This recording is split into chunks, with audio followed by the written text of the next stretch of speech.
आज हम लोग हिंदी में एकांकी पढ़ेंगे। Class 10 West Bengal board. दीपदान। दीपदान एकांकी है जिसको हम लोग इंग्लिश में बोलते हैं प्ले। जो इंग्लिश का प्ले होता है वो कई एक्ट्स में लिखा जाता है और हर एक एक्ट में बहुत सारे सीन होते हैं। यानी हिंदी में भी बहुत सारे दृश्य होंगे, बहुत सारे भाग और बहुत सारे दृश्य। ठीक है ना। तो एकांकी का मतलब एक ऐसी विधा, साहित्य की एक ऐसी विधा जिसमें परफॉर्मर्स जो होते हैं वो स्टेज के ऊपर परफॉर्म करते हैं। आपसे ड्रामा के जैसा एकांकी में भी परफॉर्मेंस होता है स्टेज पर। तो यह एक एकांकी है जिसमें कन्वर्सेशनल स्टाइल में बातचीत होती है, यानी जो कैरेक्टर्स होते हैं वो आपस में बातचीत करते हैं और वही एकांकी बनता है। तो दीपदान एकांकी के पात्र परिचय के बारे में देखें हम लोग। सबसे पहले हम लोग देखेंगे कुंवर उदय सिंह। ये 14 वर्ष के हैं। तो पहले आप लोग जान लो कि ये कहानी है राजस्थान की। 1436 ईस्वी की बात है, 1436। उस समय की बात है, 15th सेंचुरी की। उस समय राजस्थान में एक जगह है चित्तौड़। ये चित्तौड़ की कहानी है। राजाओं महाराजाओं का जमाना था वो समय। तो चित्तौड़ के राजा महाराणा सांगा के दो पुत्र, यानी सबसे पहले का नाम था सबसे पहले का नाम था विक्रमादित्य। विक्रमादित्य जो थे वो पहलवानी में बहुत आनंद लेते थे, उनका इंटरेस्ट पहलवानी में था। ठीक है, एकांकी पढ़ने के समय में विक्रमादित्य की चर्चा होगी। तो विक्रमादित्य उनके बड़े बेटे थे और उनका पहलवानी में खास इंटरेस्ट था, राजपाट करने में कोई ध्यान नहीं था। और उनका जो दूसरा बेटा था वो था कुंवर उदय सिंह, जिसकी बात हम लोगों ने अभी अभी किया। कुंवर उदय सिंह नाबालिग थे, छोटे, इसलिए वो राजा की तरह राज नहीं कर सकते थे राजगद्दी पर। तो उनके बदले में चित्तौड़ का राजा, यानी कि राजभार कौन संभाल रहा था, राज्य का संचालन कौन कर रहा था, तो इनके तो दोनों बेटे के बारे में जान लिए। अब महाराणा सांगा का एक भाई था पृथ्वीराज। पृथ्वीराज का लड़का था बनवीर। ये जो बनवीर था इसके अंदर दासी का खून था। कहने का मतलब बनवीर का संबंध किसी दासी से हुआ होगा, उनकी सेवा सत्कार करने वाली, और उन्हीं से वो पुत्र पैदा हुआ और उस पुत्र का नाम क्या था, वनवीर। तो वनवीर में दगाबाजों मक्कारों वाला खून था, दासी का, अपनी माता का। तो वो जो था ना वो पूरे चित्तौड़ पर कब्जा कर लेना चाहता था। यानी कि न्यायपूर्ण तरीके से अगर हम लोग देखें तो वहां का राजा कौन होना चाहिए, या तो विक्रमादित्य और या तो कुंवर उदय सिंह। लेकिन राजपाट संभालने का काम कौन कर रहा था, बनवीर। ये बनवीर तब तक के लिए ही काम कर रहा था जब तक कुंवर सिंह अभी छोटा बच्चा है, और जब वो बड़ा हो जाएगा तो फिर उसको दे देना पड़ेगा। लेकिन राजपाट संभालते संभालते उसको चस्का लग गया था और वो चाहता था कि हमेशा के लिए मैं इसको हड़प लूं। और ये कैसे संभव है, कुंवर उदय सिंह को मारकर। विक्रमादित्य से तो बहुत अच्छी दोस्ती कर लिया था बनवीर, उसको तो झांसे में ले लिया था आपने। जैसा बनवीर बोलेगा वैसा ही विक्रमादित्य करेगा। लेकिन कुंवर उदय सिंह को हटाना बहुत जरूरी है। अब रास्ते में अड़चन कौन पैदा हो रही है, एक धाय माँ। धाय माँ किसको बोलते हैं भाई, तो एक ऐसी महिला जो किसी बच्चे को देख रेख करती है, यानी वो उसकी माँ नहीं होती है बच्चे की, लेकिन बच्चे की देख रेख करती है, लालन पालन करती है, उसको बोलते हैं धाय माँ। अमीरों के घरों में होते हैं, ठीक है ना। माँ नहीं देख मतलब अमीरों के घरों में जो माएँ होती हैं वो अपने बच्चों को देख रेख नहीं करती हैं। ठीक, उनका देख रेख कौन करती है, घर में कोई एक नर्स होती है, वही देख रेख करती है, उसी को बोलते हैं धाय माँ। तो पूरी कहानी पन्ना के बहादुरी के ऊपर है, जो किस तरह से अपने बेटे की जान का बलिदान दे करके और कुंवर उदय सिंह की रक्षा करती है, इसी के बारे में ये पूरी कहानी है। तो आइए हम लोग शुरू करते हैं। धीरे धीरे और कैरेक्टर्स आएंगे, एक एक करके हम लोग उसके बारे में पढ़ेंगे। जैसे कि कुछ कैरेक्टर्स और हैं, सोना है, चंदन है, शामली है, कीरत है, बनवीर। बनवीर के बारे में मैंने बता ही दिया। तो काल सन 1436, काल की बात करें, समय किस समय में ये एकांकी लिखा गया, 1436। समय क्या चल रहा है, रात का समय है, दूसरा पहर है, मतलब देर रात हो चुकी है। स्थान कहाँ है, कुंवर उदय सिंह का कक्ष, वहीं पे सीन शुरू हो रहा है। जैसे ही पर्दा हटा होगा स्टेज के ऊपर से तो यही सीन नजर आया होगा। ये कमरा है, कमरे में कुंवर उदय सिंह हैं। निर्देश, पूरी सजावट है, कमरे में पूरा साज सज्जा किया हुआ है, दरवाजों पर रेशमी पर्दे पड़े हुए हैं। पार्श्व में उदय सिंह की सैया है, पीछे की तरफ उदय सिंह का बेड दिखाई दे रहा है। सैया मतलब बेड, सिरहाने धाय माँ के बैठने का स्थान, और सिर के पास धाय माँ जो है ना वो बैठकर लोरी सुनाएगी, उदय सिंह को सुलाने का काम करेगी, तो उसके बैठने का जगह भी बना हुआ है। नेपथ्य में नारियों की सम्मिलित नृत्य ध्वनि, बैकग्राउंड में, नेपथ्य मतलब बैकग्राउंड में कुछ महिलाओं के सम्मिलित रूप से कोरस में गाने का आवाज़ सुनाई दे रहा है, नाचने का आवाज़ सुनाई दे रहा है। मृदंग और कड़खे ये सब वाद्य यंत्र है, यानी बाजा बजाने का यंत्र, इन सब का ध्वनि सुनाई दे रहा है। फिर नारियों का कोरस में कंठ में गाना सुनाई दे रहा है, यानी एक साथ मिलकर गाना गा रही हैं। अब ये गाना क्या कर रही हैं इसको मैं स्किप कर रहा हूँ, गाने का कोई मतलब नहीं है, आगे बढ़ते हैं। उदय सिंह दौड़ता हुआ आता है और पुकारता है, दौड़ दौड़ के आ रहा है बच्चा अपने कमरे में, धाय माँ धाय माँ। कोई उत्तर नहीं मिल रहा है। अपने आप, धाय माँ कहाँ है आप? फिर पुकार कर, धाय माँ। पन्ना फिर अंदर से कहती है, क्या है कुंवर? अरे सांझ हो गई और तुमने अभी तक अपनी तलवार म्यान में नहीं रखी। म्यान जानते हो ना क्या होता है?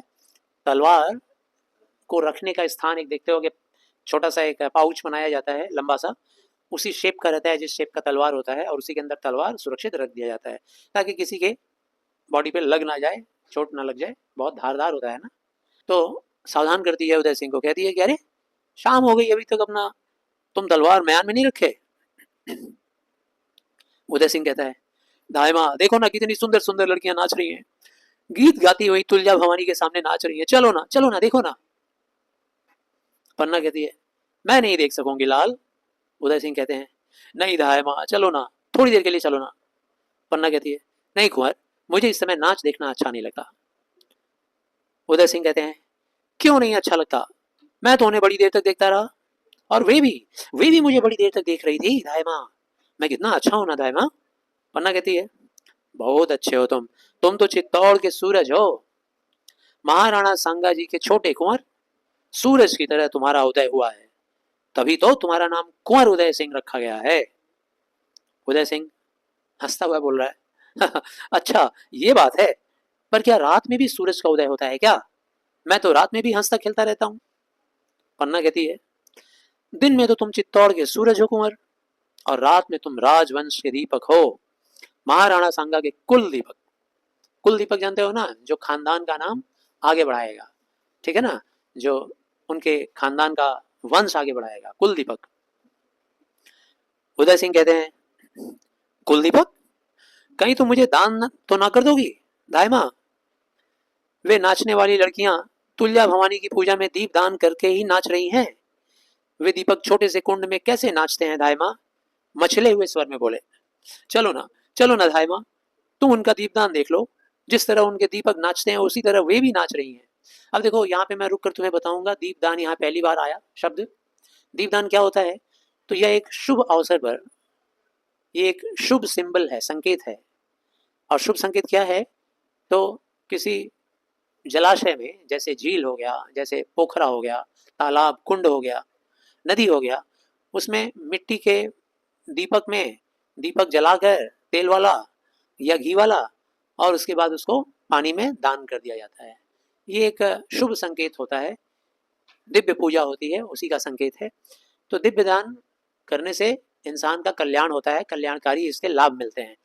तो उदय सिंह कह रहे हैं कि देखो ना धाई माँ, कैसे वो सब दीपदान कर रही हैं, कहीं तुम भी मेरा दीपदान तो नहीं कर दोगी? कह रही हो मैं दीपक हूँ। पन्ना कह रही है, मैं इस समय कुछ नहीं देखूंगी कुंवर। उदय सिंह रुक कर, तो जाओ, मैं भी नहीं देखूंगा, मैं उदय सिंह भी नहीं बनूंगा, अकुल दीपक भी नहीं, कुछ नहीं बनूंगा, जाओ। पन्ना कहती है, रूठ गए कुंवर? रूठने से राजवंश नहीं चलते, जाओ विश्राम करो, देखो तुम्हारे कपड़ों पर धूल छा रही है, दिन भर तुम तलवार का खेल खेलते हो, थक गए होगे, जाओ शैया पर सो जाओ, मैं तुम्हारी तलवार अलग रख दूंगी। उदय सिंह रूठे हुए स्वर में, तब तो मैं तलवार के साथ ही सो जाऊंगा, तलवार के साथ। पन्ना कह रही है, अभी वह समय नहीं आया है कुंवर, चित्तौड़ की रक्षा में तुम्हें कई दिनों तक तलवार के साथ ही सोना पड़ेगा। तलवार के साथ सो जाऊंगा एक क्षत्रिय के रूप में बहुत बड़ी बात होती है। एक क्षत्रिय रात को तलवार लेकर सोए, इसका मतलब वो हर वक्त चौकन्ना है, तैयार है कि कब मेरे ऊपर अटैक होगा, मैं बिस्तर पर से ही काउंटर अटैक करना शुरू कर दूंगा। उदय सिंह कहते हैं रूखे स्वर में, तुम्हें तलवार से डर लगता है जो बार बार तलवार रखने को कहती हो? क्यों कह रही हो दाई माँ बार बार तलवार रखने की बात? तुमको क्या डर लगता है क्या? पन्ना कहती है, तलवार से डर? चित्तौड़ में तलवार से कोई नहीं डरता कुंवर। जैसे लता में फूल खिलते हैं ना, वैसे ही यहाँ वीरों के हाथों में तलवार खिलती हैं, तलवार चमकती हैं। तो कह रही है यहाँ कोई नहीं डरता तलवार से बेटा, चाहे वो महिला हो, चाहे धाय माँ हो, चाहे क्षत्रिय खानदान का कोई हो। जैसे लताओं में फूल जो है ना खिलती हैं मतलब खूब सुंदर दिखती हैं। लता जो होता है वहाँ फूल खूब सुंदर दिखते हैं, सुंदरता बिखेरते हैं। उसी तरीके से हम स्त्रियों के चित्तौड़ में जितनी स्त्रियां हैं या जहाँ जितने लोग हैं, सभी के हाथों में तलवार खिलता है, खूब सुंदर दिखता है। ये हम लोगों की शान है, शान। पन्ना कहती है सॉरी उदय सिंह उसी तरह रूखे स्वर में, अब मेरा मन बहलाने लगी, तुम नाच देखने नहीं चलती तो मैं अकेला चला जाऊंगा। लो मैं जाता हूँ। जाने को उद्यत होता है, जाने के लिए तैयार होता है। तभी पन्ना कहती है नहीं कुंवर, तुम कभी रात में अकेले नहीं जाओगे। चारों तरफ जहरीले सर्प घूम रहे हैं, किसी समय भी तुम्हें डस सकते हैं। जहरीले सर्प का तात्पर्य कुंवर वनवीर से है और उसके एसोसिएट्स, उसके लोगों से है। उठ के जरा दरवाजा बंद कर दो, जूता वगैरह किनारे कर देना। तो यहाँ सर्प का तात्पर्य है वनवीर जैसे विलन की। वनवीर विलन है जो हमेशा कुंवर सिंह के पीछे पड़ा हुआ है कि कब अकेले में मिले और उसका सत्यानाश कर दे, उसको मार डाले। ताकि उसको मार देगा तो चित्तौड़ के राज पर हमेशा के लिए उसी का कब्जा हो जाएगा और अपने अत्याचारी ढंग से वो वहां राज करेगा। खैर उदय सिंह अभी छोटा बच्चा है तो समझ नहीं पाता है सर्प का मतलब क्या है, तो पूछता है धाय माँ से सर्प, कैसे सर्प? पन्ना कहती है तुम नहीं समझोगे कुंवर, जाकर सो जाओ, थक गए होगे, भोजन के लिए मैं जगा लूंगी, तुम जाओ आराम करो और जब मुझे लगेगा कि तुम्हें खाना खिलाना है तो उठा दूंगी। उदय सिंह कहता है नहीं माँ, आज ना मैं भोजन करूंगा ना ही मैं सैया पर सोऊंगा। और प्रस्थान के लिए उद्यत होता है, फिर से उठ के जाने की तैयारी करता है। उदय सिंह का प्रस्थान, उदय सिंह उठकर वहां से चला जाता है। पन्ना कहती है चले गए, कुंवर का रूठना भी मुझे अच्छा लगता है, कोई बात नहीं मना लूंगी। अकेले में कह रही है नाच गान दीप दान, इसी से चित्तौड़ की रक्षा तो होगी नहीं। क्या इससे चित्तौड़ की रक्षा होगी? चित्तौड़ में यह बहुत हो चुका नाच गान दीप दान, और अब तो बनवीर का राज है। बनवीर का राज है मतलब विलेन का राज है, दुष्ट का राज है, अत्याचारी है बनवीर। इसका बेटा था पृथ्वीराज का, यानी कि उदय सिंह का कजन है। इतिहास अगर देखोगे तो जितनी भी लड़ाइयां हुई हैं सब कजन में हुई हैं, पारिवारिक लड़ाई है। महाभारत देख लो, है ना, कजन के बीच में लड़ाई है राजगद्दी के लिए। नुपुर नाद करते हुए एक किशोरी का प्रवेश, तभी सीन में एक नई चरित्र आ रही है। और ये चरित्र कौन है? यह एक लड़की है जिसका नाम है सोना। किशोरी का मतलब होता है नवयुवती, है ना, किशोर मतलब नवयुवक और किशोरी मतलब नवयुवती। एक जवान लड़की अपने पायल का झनकार करते हुए सीन में एंट्री कर रही है। किशोरी आती ही कहती है धाय माँ को प्रणाम। पन्ना कहती है कौन? किशोरी कहती है मैं हूँ सोना, रावल स्वरूप सिंह की लड़की। कुंवर जी कहाँ है? अब ये जान लो आप लोग शॉर्टकट में, बनवीर की बड़ी कृपा थी सोना के ऊपर, और बनवीर ने सोना को भेजा था कि जाओ किसी तरह पहला फुसलाकर कुंवर उदय सिंह को धाय माँ के प्रोटेक्शन से बाहर निकालो और निकाल कर ले आओ ताकि उसका वध कर सके हम कहीं। और वो आई थी इसी तरीके से मना फुसलाकर ले जाने के लिए। पन्ना कहती है वे थक गए हैं, सोना चाहते हैं। उसके कहने का मतलब है सो जाना चाहते हैं, तो कह रही है सोना चाहते हैं। लड़की कह रही है सोना चाहते हैं तो मैं भी तो सोना हूं, और हंसने लगी खूब जोर से मैं भी तो सोना हूं, मुझी को चाहते हैं क्या? वो बोलने का मतलब मजाक कर रही है। पन्ना कहती है चुप रहे सोना, कुंवर जी रूठ कर सोने चले गए हैं, तुम लोग कुंवर को नाच गाने की ओर खींचना चाहती हो। सोना कहती है क्या तुल्या भवानी के सामने नाचना कोई बुरी बात है? तुल्या भवानी एक माता है, देवी माता, जैसे दुर्गा माता काली माता वैसे तुल्या भवानी। उनके सामने लड़कियां प्रसन्न होकर नाच रही थी, गा रही थी, नृत्य कर रही थी। आज हम लोगों ने दीप दान किया और मन भर कर नाचा। यो यो मतलब थोड़ा सा नाचती है वहां पर, ऐसे हल्का सा नाच कर दिखलाती है धायमा को। कुंवर जी भी तो बड़ी देर तक हमारा नाच देखते रहे, मैं भी उनको देखकर बहुत नाची। उनको हमारा नाच बहुत अच्छा लगा, बहुत अच्छा। देखो देखो पैरों की ये ताल, और अपने नुपुर को झनकारती है, पायल को झनकार करती है। पन्ना कहती है बस बस रहने दे सोना, अगर तू रावल जी की लड़की ना होती तो dash dash mark of continuation. बोलने का मतलब है कि अगर तू रावल जी की बेटी नहीं होती ना तो अभी भगा देते यहाँ से। सोना कहती है तो क्या रावल जी की बेटी नहीं होती तो क्या कटार भोग देती है? कटार धाय माँ, तुमने उदय सिंह के सामने तो अपने पुत्र चंदन को भी भुला दिया है। इससे एक और कैरेक्टर का पता चला कि पन्ना का एक बेटा था जिसका नाम है चंदन। अपने बेटे से ज्यादा ध्यान और ख्याल किसका रखती थी वो? कुंवर उदय सिंह का, वफादार। तो सोना उसको याद दिलाती है कि अपने बेटे को भी भुला दिया तुमने। तुम्हारे मातृत्व में उदय सिंह ऐसे समाये हैं जैसे कटार को अपने हृदय में रखने के लिए मयान ने अपना हृदय खोखला कर दिया। हंसती है, खोखला कर दिया हो, खूब जोर से हंसती है। तुमने अपना दिल का दरवाजा ऐसा खोल दिया है, किसके लिए? कुंवर उदय सिंह के लिए। जैसे मयान अपना दिल का दरवाजा खोल के रखती है, किसके लिए? कटार के लिए। कटार उसमें रख दिया जाए, दरवाजा खुला रहता है, ऐसे ही तुम भी अपना दिल का दरवाजा अपने बच्चे के लिए नहीं, कुंवर उदय सिंह के लिए खोल कर रखी हो। पन्ना कहती है यह कविता रहने दे, जानती नहीं बनवीर का राज है। लो उसी से कह रही है बनवीर का राज है, बनवीर की बुराई।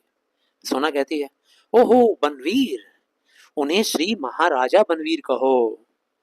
बागड़ के इलाके से वे हाथी घोड़ों की झूल लाए थे। हाँ झूल, ये जो झूल होता है ना, ये घोड़े हाथी के पीठ पर सजाने के लिए बड़ा बड़ा चादर टाइप का कपड़ा होता है, सजावट जैसा कपड़ा, बहुत ही रंगीन टाइप का लाल सुनहरा कपड़ा होता है, उसको बोलते हैं झूल।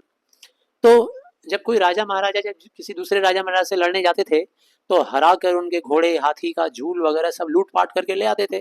घोड़े हाथी भी ले आते थे, आदमियों को भी कैदी करके ले आते थे। तो वही कह रही है, कह रहे उनको सिर्फ बनवीर मत बोलो, महाराजा बनवीर बोलो। बड़े बहादुरी है, मतलब बड़े बहादुर इंसान है वो, और वो बहुत सारा झूल लेकर आए थे बागड़ की लड़ाई में। हमारे लिए भी तो वो एक रेशम की झूल लाए थे, उसे सिर से ओढ़कर नाचने से ऐसा लगता था जैसे मकड़ी के जाले के आर पार चंद्रमा की किरणें थिरक रही हैं। अपने आप को चंद्रमा कह रही है। बोल रही है जब वो रेशम का झूल पहनकर जब मैं नाचती हूँ कभी कभी, आह क्या लगता है, मेरा ये गोरा जिस्म, मेरा ये शरीर चांद जैसा, ऐसा लगता है जैसे उस रेशम के झूल से उस पार किरण की तरह रोशनी मार रहा है, लाइट मार रहा है। बिल्कुल वैसे ही जैसे मकड़ी के जाले के उस पार अगर चंद्रमा हो तो चंद्रमा की रोशनी इस पार आती है ना, ऐसे ही। पन्ना कहती है बहुत नाचती हो, बनवीर की तुम पर बड़ी कृपा है। सोना कहती है द्रौपदी के चीर की तरह है। कृपा की बात कर रही है पन्ना, द्रौपदी का चीर देखी होंगी सुनी होंगी, वैसा कृपा है। द्रौपदी का जब चीर हरण हुआ था तो उनकी जो साड़ी थी उससे कोई एंडिंग नहीं था, दुशासन खींचे जा रहा था और कोई एंडिंग नहीं है, निकल ही नहीं रहा है पूरा। तो इनफाइनाइट साड़ी था वो, खींचे जा रहा है खींचे जा रहा है और निकले जा रहा है, किसकी वजह से? श्री कृष्ण की कृपा से। वैसा कृपा है, कभी नहीं खत्म होने वाला कृपा है, द्रौपदी के चीर जैसा। आज प्रातः काल उन्होंने मुझे बुलाया और कहा धाय माँ तुम बुरा तो नहीं मानोगी। धाय माँ से बोलने जा रही है कि आज जानती हैं मनवीर सुबह हमको बुलाए और बुलाकर कुछ बोले, ऐसा चीज बोले, बता दूं, बुरा तो नहीं मानिएगा। पन्ना कहती है मैं क्यों बुरा मानूंगी। सोना ने कहा उन्होंने कहा महल में धाय माँ अरावली पहाड़ बनकर बैठ गई है। राजस्थान में ही ये पहाड़ है अरावली। पहाड़ का मतलब बाधा, रुकावट, प्रॉब्लम, मेरे काम में बाधा बन के बैठी हुई है बुढ़िया धाय। किसने कहा? बनवीर ने। हंसती है बनवीर ने हम लोगों को हिदायत दिया है, मतलब हम लोगों को कहा है कि अगर वो धाय माँ यानी पन्ना अरावली पहाड़ बन के बैठी है तो तुम लोग बनास नदी बनकर बहो। उसी अरावली नदी के नीचे से बनास नदी बहती है। तो नदी और पहाड़ में डिफरेंस क्या हुआ? पहाड़ एक जगह स्थिर होकर रुकावट होकर बना पड़ा रहता है, प्रॉब्लम जैसा, है ना। और नदी क्या होती है भाई? बहती हुई धारा है, जीवन का संकेत है। बहता पानी निर्मला, स्वच्छता का संकेत है। तो तुम लोग निर्मल धारा की तरह, स्वच्छ धारा की तरह बहती जाओ, बनास नदी की तरह, खूब नाचो गाओ। किसने किसको कहा? बनवीर ने सोना को कहा है। वही बात वो सुना रही है किसको, धाइमा को। तो तुम लोग खूब नाचो गाओ। यूं आज कोई उत्सव का दिन नहीं था, फिर भी उन्होंने कहा मेरे बनवाए हुए मयूर पक्ष कुंड में दीप दान करो।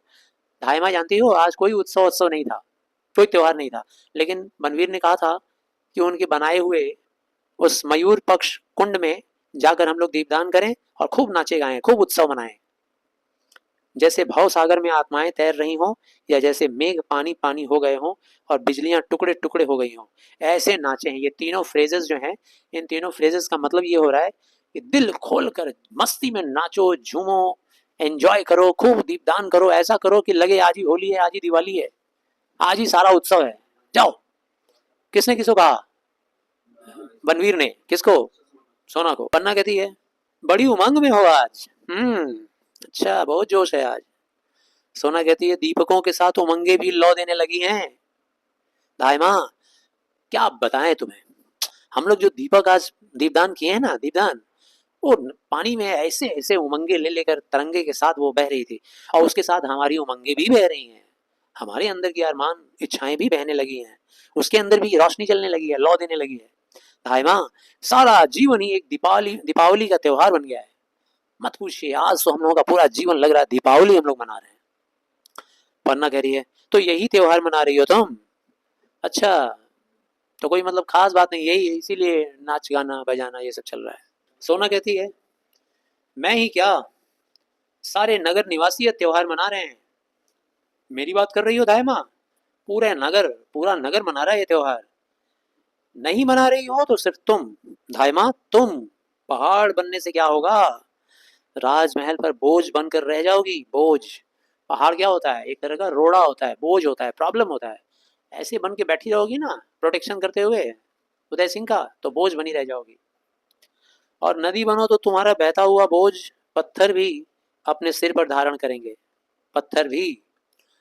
और अगर नदी जैसा पानी बनोगी तो पत्थर भी तुम्हारा बोझ उठाने के लिए तैयार हो जाएगा। कहने का मतलब कि कितना भी विशाल नदी हो, बहती हुई नदी रहती है, तो बहती हुई नदी की वजह से ही वो बोझ पहाड़ वाले बोझ से बहुत कम होता है। आनंद और मंगल तुम्हारे किनारे होंगे। कहने का मतलब वो ये समझा रही है कि तुम भी हम लोगों की तरह बन जाओ, बनवीर के साइड में आ जाओ, फिर तुम्हारा भी जीवन धन्य हो जाएगा, खुशहाल हो जाओगी। आनंद और मंगल तुम्हारे किनारे होंगे, जीवन का प्रवाह होगा तुम्हारी तरफ, उमंगों की लहरें होंगी जो उठने में गीत गाएंगी।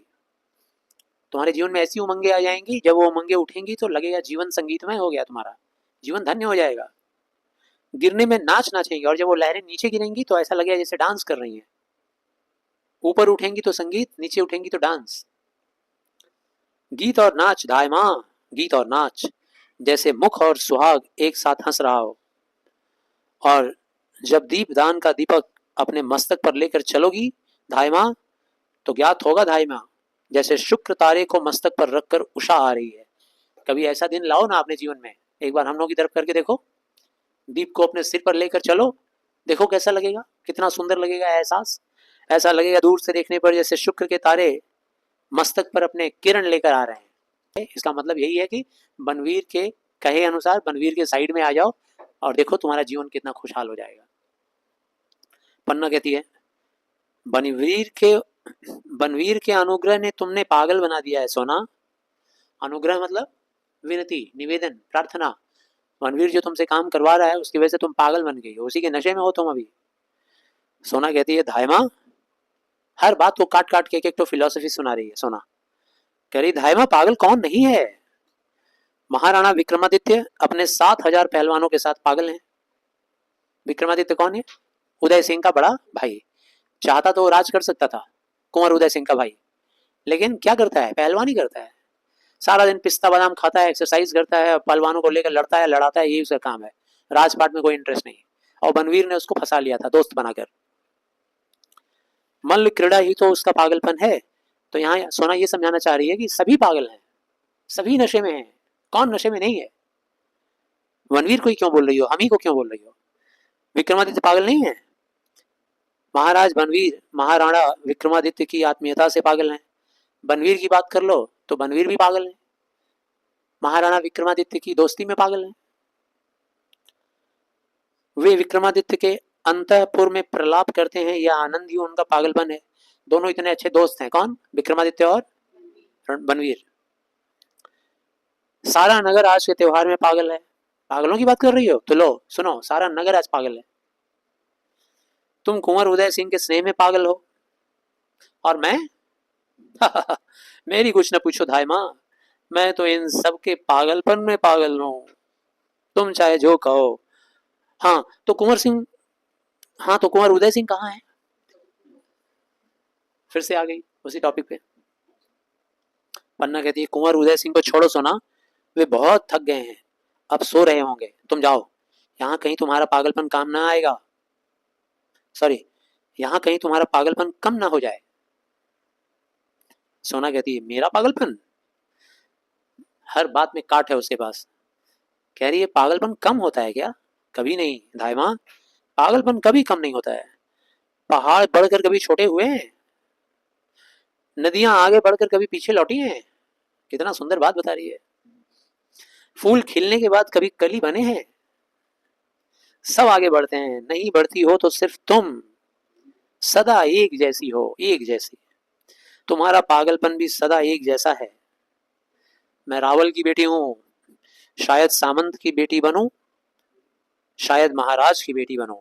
अब मेरा पागलपन रुकने वाला नहीं है। अभी रावल की बेटी हूं, आगे आने वाले दिनों में हो सकता है मेरी शादी हो जाए किसी सामंत के घर में, मैं उसके घर चली जाऊंगी तो उसकी बेटी बहू बन जाऊंगी। हो सकता है मैं, मेरी शादी राजघराने में हो जाए तो महाराजा की बेटी बहू बन जाऊंगी। पागलपन कमता नहीं है, बढ़ता है। कुछ बढ़कर ही बनूंगी, और तुम धाय माँ सिर्फ धाय माँ ही बनी रहोगी।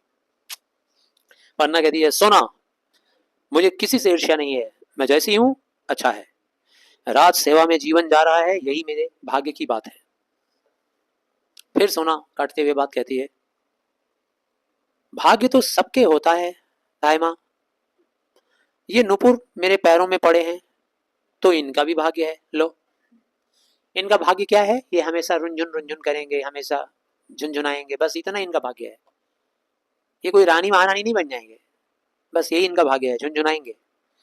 मेरे पैरों की गति में गीत गाते हैं तो यह भी इनका भाग्य है। मेरे आगमन का संदेश पहले ही पहुंचा देते हैं, यही सब इनका भाग्य है। मैं जहां कहीं भी ये पायल पहन कर जाती हूँ, मेरा ये पायल पहले ही खबर दे देता है कि मैं आ रही हूँ, और जब मेरे पैर रुक जाते हैं तो ये मौन हो जाते हैं, यह भी इनका भाग्य है। भाग्य तो सबके होता है धाय माँ, तुम नगर के उत्सव में भाग नहीं ले रही हो ना, ना लो। महाराज बनवीर का साथ नहीं दे रही हो ना, ना दो। मैं कौन होती हूँ बीच में बोलने वाली, तुम्हारी भाग्य बदलने वाली? कोई बात नहीं। पन्ना कहती है तो क्या मेरे उत्सव में बोलने और न जाने का संबंध बनवीर की इच्छा से है? पन्ना को थोड़ा डाउट हो रहा है, पूछ रही अच्छा तो मैं अगर नहीं गई उत्सव में, या उत्सव में के बारे में मैं कुछ नहीं बोली, तो क्या इसका रिलेशन, इससे कोई लेन देन मनवीर की इच्छा से है क्या? मतलब वो जो चाहेगा वही हम करेंगे क्या? भले ही वो राजपाट संभाल रहा है, मैं उसको राजा नहीं मानती, मैं महाराणा संगा के बेटे की देख रेख करती हूँ। सोना कहती है फूल कुछ कहता है, अपनी सुगंध भेज देता है बस। दीपक कोई संदेश भेजता है, अपनी रोशनी भेज देता है बस। पतंगे आप से आप आ जाते हैं जैसे उसकी रोशनी देखते हैं ना पतंगे, पतंगे खुद ही आ जाते हैं दीपक को देखकर। दीपक मतलब रोशनी, शम्मा, और जब शम्मा जलती है तो परवाने आ जाते हैं, है ना। यानी दीपक जैसे ही जलता है तैसे ही देखोगे कीट पतंगे उसकी लौ की तरफ बढ़ाती है। तो कहने का मतलब कोई किसी को बोल कर नहीं भेजता है, मनवीर ने भी मुझे बोल के नहीं भेजा है। पन्ना कहती है मैं नहीं जानती हूँ, इस दीपक की आग में मैं जल जाऊंगी। पता नहीं क्या क्या बोल रही हो, मुझे नहीं पता, और इस दीपक से मैं अपना संबंध नहीं बनाना चाहती, मैं जल जाऊंगी। सोना कहती है तो कुंवर को भेज देती, तुमको अगर इतना ही जल जाने का डर है तो कुंवर को भेज दो, उनको तो कोई आग न छू सकती। भाई वो तो कुंवर हैं, उनको कौन सी आग लगाएगा कौन, उनको भेज दो। पन्ना कहती है कैसे भेज देती, इतने आदमियों के बीच उसे कैसे भेज देती? महाराणा सांगा के वंश के एक वही तो उजाले हैं। महाराणा रतन सिंह 3 वर्ष राज करके सूर्यलोक को चले गए, विक्रमादित्य भी बनवीर की कूटनीति से अधिक दिनों तक, बोलने का मतलब है ये रतन सिंह भी कोई नेक राजपाट संभालने वाले राजा थे, महाराणा सांगा के उत्तरदायी, यानी उनके उत्तरदायित्व को निभाने वाले। तो कह रही है वो तो 3 साल में ही चले गए, राजपाट संभाल के मर गए। और उसके बाद विक्रमादित्य आए तो उनको कोई लेन देन भी नहीं है, और जिस तरीके से वो बनवीर के चुंगल में फंसे हुए हैं, बनवीर उनको भी खा जाएगा। और उसके बाद यही तो ले दे के बचे हैं उदय सिंह। सोना कहती है धाय माँ, तुम अब विद्रोह की बातें कर रही हो। अब थोड़ा एटीट्यूड चेंज हो रहा है उसका। देखो धाय माँ, विद्रोह की बात कर रही हो तुम, दुश्मनी वाली बात। पन्ना, आंधी में आग की लपट तेज ही होती है। कह रही है आंधी में कोई भी आग का लपट तेज हो जाता है, तुम भी उसी आंधी में लड़खड़ा कर गिरोगी। देखो इंतजार करो, वो आंधी एक दिन बहेगा। जिस आंधी के बल पे इतना कूद रही हो ना, एक दिन उस आंधी के लपट में तुम भी गिरोगी। तुम्हारे ये सारे नुपुर बिखर जाएंगे। न जाने किस हवा का झोंका तुम्हारे इन गीतों की लहरों को निगल जाएगा। यह सुख सुहाग पास पास उठे हुए दो बुलबुलों की तरह बिना सूचना दिए फूट जाएंगे। चित्तौड़ राग रंग की भूमि नहीं है, जौहर की भूमि है। यहाँ आग की लपटें नाचती हैं, सोना जैसी रावल की लड़कियां नहीं। थोड़ा छत्राणी अंदाज में बोल रही है। कह रही है जानती हो चित्तौड़ का इतिहास बच्ची, तुम अभी बच्ची हो। ये नाच गाने का जगह नहीं है। रोज नृत्य करो, गाना गाओ, ढोल बजाओ, मृदंग बजाओ, दीपदान करो, ये सबके लिए बना है। यहाँ की महिलाएं जौहर निभाती हैं, जौहर की भूमि है ये। जौहर तुम लोग देखे होगे, दीपिका पादुकोण का एक तो फिल्म आया था जौहर, ठीक है ना। पुराने जमाने में जो क्षत्रिय लोग होते थे, जब वो लोग लड़ाई करने जाते थे तो उन लोग के महल में जौहर होता था, कुंड होता था, कुआं जैसा बनाया हुआ। उसमें आग जला दिया जाता था, लकड़ी डाल के खूब आग लगाया जाता था, बहुत जोरदार आग। और उसमें सारी महिलाएं जो होती थी क्षत्रियों की, वो सब कूद पड़ती थी, जान दे देती थी। क्यों? जैसे दो क्षत्रिय परिवार में, या मान लो मुगलों के साथ लड़ाई हो गया क्षत्रियों का, अब मुगल जीत गए, तो जीत जाएंगे तो सीधा अटैक करेंगे क्षत्रिय के राज्य में, और अटैक करेंगे तो वहाँ का सब लूटपाट करेंगे, महिलाओं का महिलाओं को भी वो लोग जो उठा कर ले जाएंगे। तो वहाँ की जो बेटियाँ होती थी, बहनें होती थी, माएँ होती थी, वो सब कुंड में कूद जाती थी, ताकि वो बेदाग रहें, उनकी बेइज्जती ना हो, उनकी इज्जत पे कोई हाथ ना डाले। इसलिए वो लोग सब जौहर में कूद जाती थी। इतनी बलिदानी होती हैं, इतनी ताकतवर होती थी। तो कह रही है नाचने गाने वाली धरती नहीं है सोना, ये बहादुर महिलाओं का धरती है, जौहर की भूमि। यहाँ आग की लपटें नाचती हैं, सोना जैसी रावल की लड़कियां नहीं। सोना क्रोध से चीख कर कहती है धाय माँ, तुरंत चीखती है। पन्ना कहती है तोड़ो ये अपनी नुपुर, तोड़ो अपना ये पायल। बनवीर की आग की कलियों, बनवीर की आग की कलियों मतलब बनवीर आग है और तुम लोग उसकी छोटी छोटी चिंगारियां हो, कलियां हो। तुम्हारे पीछे काली राख है, यह मत भूल जाना। यह तृप्त इच्छाओं की चिंगारियां अधजली होकर चिटकेंगी और चित्तौड़ की आंखों में किरकिरी बनकर कसकेंगी। यह आग की ज्वाला हवन कुंड को भी जला देगी सोना, इसे बुझा दो। कहने का मतलब कि बनवीर का साथ छोड़ दो, इस तरह का नाच गाना में अपने आप को मत लगाओ, बहादुर बनो, देश के लिए सोचो।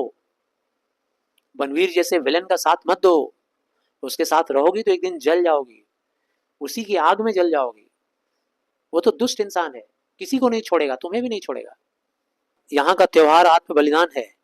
यहाँ का त्योहार कैसा होता है? आत्म बलिदान, खुद का बलिदान देना यहाँ का त्योहार है, दीपदान करना नहीं।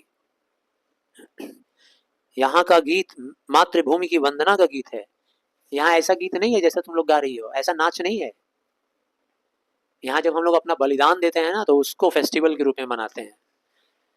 जब एक साथ कई हजार क्षत्रिय वीर गति को प्राप्त होंगे, तब उस दिन त्योहार मनाते हैं हम लोग, बहादुरी दिखाए हैं। एक साथ कई सौ महिलाएं जब जौहर में कूदेंगी, तो उस दिन हम लोग फेस्टिवल मनाएंगे कि हमारी इतनी महिलाएं बहादुर कूद गई आज जौहर में, वो फेस्टिवल है। ये कोई फेस्टिवल है जो तुम मना रही हो? मत मनाओ सोना। मातृभूमि का गीत हमारा गीत है। तुम जो लोग जो गीत गा रही हो बेकार की गीत है, उसे सुनो और समझो, कोशिश करो समझो इस बात को। सोना शांत स्वर में, समझ लिया धाय माँ, समझ लिया। थोड़ा एक्टिंग करके दिखा रही है, बोलने का मतलब ठीक है। पन्ना कहती है तो यहाँ से जाओ, समझ गई ना मेरी बात, तो जाओ। देखना इस त्योहार के पीछे कोई कूटनीति ना हो, बस गौर करना, देखना ये जो त्योहार मनाया जा रहा है दीपदान का, कहीं इसके पीछे कोई चाल ना हो। बनवीर से पूछना इस राग रंग का क्या अर्थ है, थोड़ा पूछना, क्या पता बता दे तुमको, फिर देखना मेरी बात सच हुई कि नहीं। ये सब फंसाने वाली काम है। सोना कहती है वह मेरी समझ में नहीं आवेगा धाय माँ, मतलब नहीं मानना चाह रही है। वरना कहती है तो जाओ, दिशाओं की तरह उसकी हंसी में डूबी रहो, तुमसे प्रतिध्वनि भी ना निकल सके, जाओ डूबी रहो, ऐसी डूबी रहना कि समा जाना उसी में, किसी को पता भी ना चले कि तुम कहाँ हो। सोना का धीरे धीरे प्रस्थान, उसके नुपुर धीरे धीरे बजते हुए दूर तक सुनाई पड़ते हैं। सोना निकल जाती है स्टेज से बाहर और उसके रुनझुन पायल की आवाज भी धीरे धीरे धीरे कम होते जा रहे हैं। पन्ना अंधेरी रात कह रही है, अंधेरी रात, वह रास रंग, नगर के सब लोगों का जमाव, कुंवर उदय सिंह के लिए बुलावा, ये सब क्या है? इतना अंधेरा रात है, रास रंग मनाया जा रहा है, नगर के सब लोग वहाँ इकट्ठा हैं, कुंवर उदय सिंह को बुलाया जा रहा है, आखिर है क्या? ये सब सोचने का कोशिश कर रही है। अब यहाँ से दूसरा सीन शुरू होगा, वो हम लोग दूसरे क्लास में पढ़ेंगे। धन्यवाद।